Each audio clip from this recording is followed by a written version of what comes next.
Assalamualaikum warahmatullahi wabarakatuh. Pada kesempatan kali ini, kami dari kelompok 7 akan menjelaskan materi tentang media pembelajaran berbasis teknologi informasi. Materi pembahasannya yaitu yang pertama, belajar jarak jauh menggunakan perangkat e-learning. Yang kedua, multimedia dalam pembelajaran. Yang ketiga, bahan pembelajaran interaktif. Yang keempat, bahan ajar berbasis web atau internet.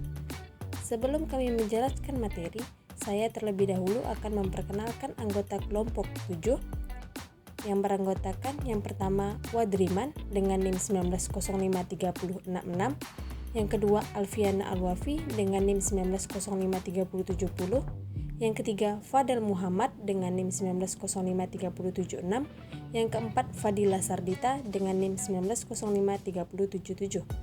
Nah, baiklah, pada materi pertama yaitu belajar jarak jauh dengan perangkat e-learning.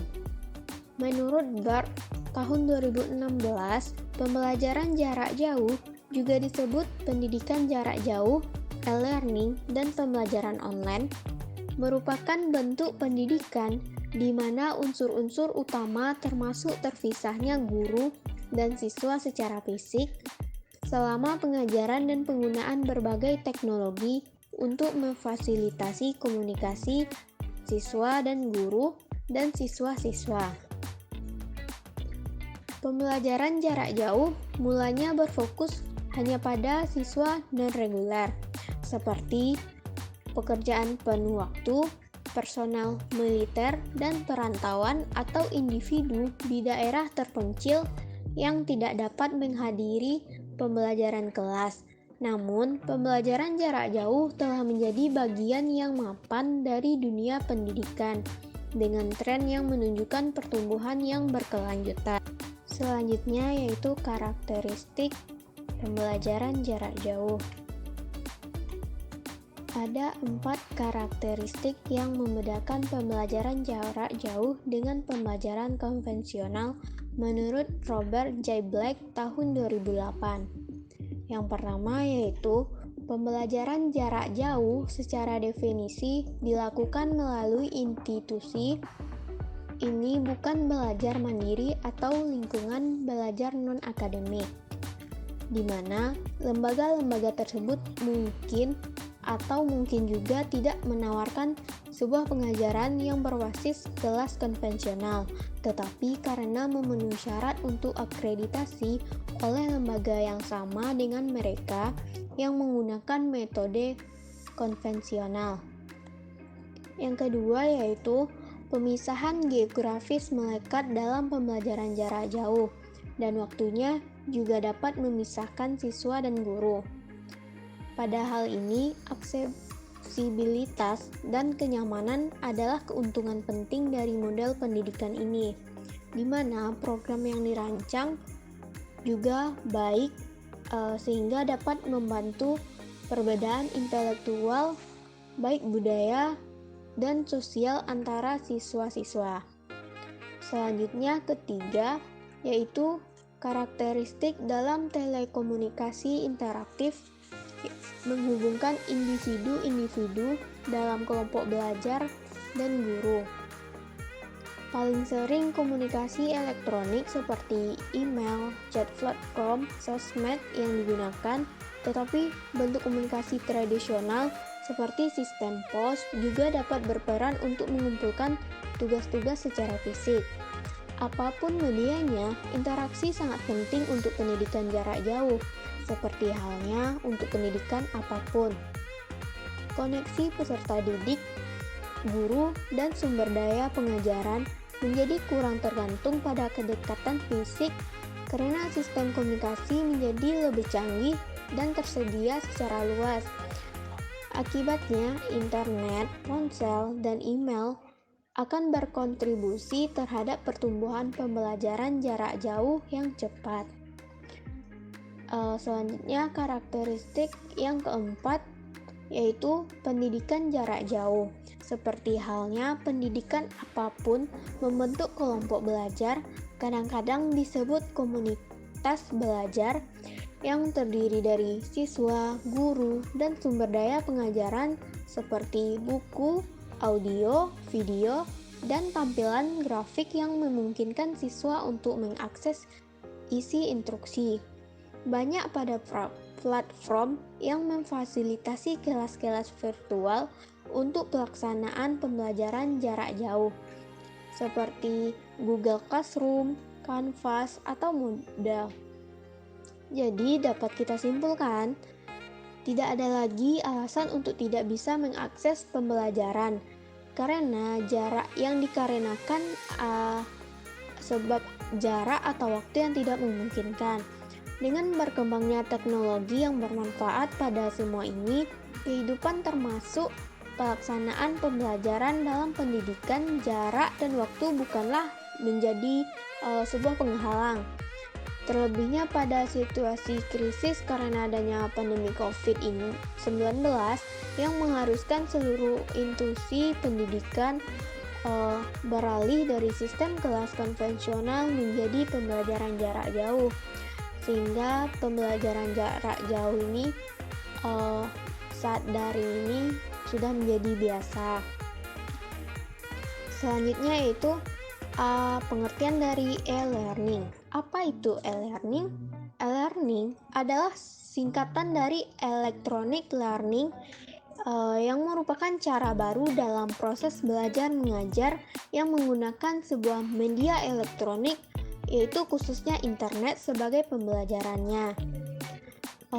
Di Indonesia dapat beberapa contoh e-learning yang bisa dipakai seperti Ruang Guru, Genius, Coursera, Keyword Academy, ataupun elearningindonesia.com.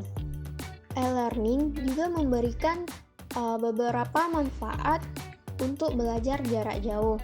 Yang pertama yaitu pembelajaran dapat dilakukan kapan saja dan di mana saja. Yang kedua, dapat menjangkau wilayah geografis yang lebih luas. Yang ketiga, mempermudah penyempurnaan dan penyimpanan materi pembelajaran baik oleh guru maupun siswanya. Yang keempat, bertambahnya interaksi pembelajaran antara peserta didik dengan guru maupun dosen atau pengajar. Pada materi pembahasan yang kedua yaitu multimedia dalam pembelajaran. Multimedia pembelajaran dapat diartikan sebagai sistem komunikasi interaktif berbasis komputer dalam suatu penyajian secara terintegrasi. Istilah berbasis komputer berarti bahwa program media menggunakan komputer dalam penyajian pembelajarannya. Media pembelajaran adalah alat yang dapat membantu proses belajar mengajar sehingga makna pesan yang disampaikan menjadi lebih jelas dan tujuan pendidikan atau pembelajaran dapat tercapai dengan efektif dan efisien. Penggunaan multimedia dan alat peraga dalam pembelajaran adalah suatu upaya untuk menciptakan suasana belajar kreatif dan inovatif tanpa mengurangi tujuan belajar yang sesungguhnya, yaitu adanya perubahan tingkah laku siswa yang dapat diukur dan diamati. Menciptakan suasana belajar yang menarik bagi siswa tentulah hal yang ingin dicapai oleh guru dimanapun dan kapanpun juga. Tidak bisa dipungkiri bahwa teknologi multimedia mampu memberi kesan yang besar dalam bidang komunikasi dan pendidikan karena bisa mengintegrasikan teks, grafik, animasi, audio, dan video. Multimedia telah mengembangkan proses pengajaran dan pembelajaran ke arah yang lebih dinamik. Namun, yang lebih penting ialah pemahaman tentang bagaimana menggunakan teknologi tersebut dengan lebih efektif dan dapat menghasilkan ide-ide untuk pengajaran dan pembelajaran. Adapun manfaat dari media pembelajaran, yaitu yang pertama, memberikan pedoman bagi guru untuk mencapai tujuan pembelajaran sehingga dapat menjelaskan materi pembelajaran dengan tujuan yang sistematis dan membantu dalam penyajian materi yang menarik untuk meningkatkan kualitas pembelajaran. Yang kedua, dapat meningkatkan motivasi dan minat belajar siswa sehingga dapat berpikir dan menganalisis materi pembelajaran yang diberikan oleh guru dengan situasi belajar yang menyenangkan dan siswa dapat memahami materi pelajaran dengan mudah. Selanjutnya, kategori aplikasi multimedia. Multimedia adalah sebagai saluran pilihan dalam penyampaian informasi dengan cara yang lebih berkesan. Multimedia interaktif dapat digunakan untuk bermacam-macam bidang pekerjaan tergantung kreativitas untuk mengembangkannya. Pentingnya multimedia. Yang pertama, multimedia sebagai alat bersaing perusahaan serta meningkatkan efektivitas dari penyampaian suatu informasi. Yang kedua, dapat mendorong partisipasi, keterlibatan serta eksplorasi penggunaan tersebut. Yang ketiga, dapat merangsang panca indera karena dengan penggunaannya multimedia akan merangsang beberapa indera penting manusia seperti penglihatan, pendengaran, aksi maupun suara. Adapun kategori aplikasi multimedia yaitu yang pertama, presentasi bisnis, yang kedua pelatihan dan pendidikan, yang ketiga penyampaian informasi, yang keempat promosi dan penjualan, yang kelima produktivitas, yang keenam teleconferencing, yang ketujuh film, yang kedelapan virtual reality, yang kesembilan web, dan yang kesepuluh game. Materi selanjutnya yaitu bahan ajar interaktif. Bahan ajar interaktif adalah bahan ajar yang mengombinasikan beberapa media pembelajaran audio, video, teks, atau grafik yang bersifat interaktif untuk mengendalikan suatu perintah atau perilaku alami dari suatu presentasi. Maka terjadi hubungan dua arah antara bahan ajar dan siswa. Oleh karena itu, siswa dapat terdorong untuk bersikap aktif jika pembelajaran menggunakan bahan ajar interaktif. Teknik penyusunan bahan ajar interaktif. Yang pertama, diperlukan pengetahuan dan keterampilan untuk mengoperasikan alat. Yang kedua, bahan ajar biasanya disajikan dalam bentuk compact disc. Yang ketiga, menurunkan judul dari kompetensi dasar sesuai besar kecilnya materi. Yang keempat, menuliskan petunjuk pembelajaran. Yang kelima, menjelaskan informasi pendukung. Yang keenam, menulis tugas-tugas dalam program interaktif. Yang ketujuh, melakukan penilaian terhadap hasil karya pembelajaran yang bisa dilihat peserta didik melalui komputer. Dan yang kedelapan yaitu menggunakan sumber belajar yang dapat memperkaya materi.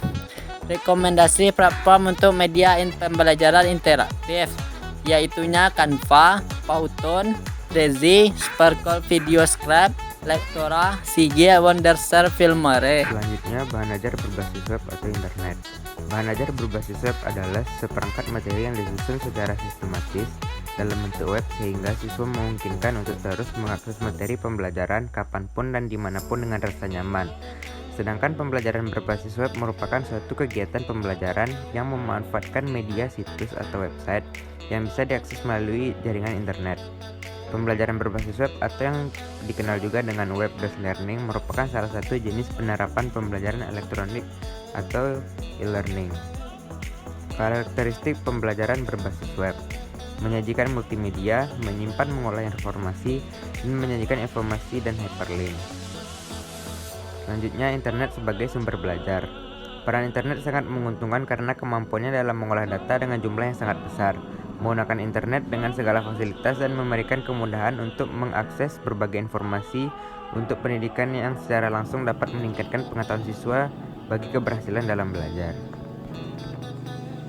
Baiklah, kesimpulannya adalah tidak ada lagi alasan untuk tidak bisa mengakses pembelajaran dikarenakan jarak atau waktu yang tidak memungkinkan.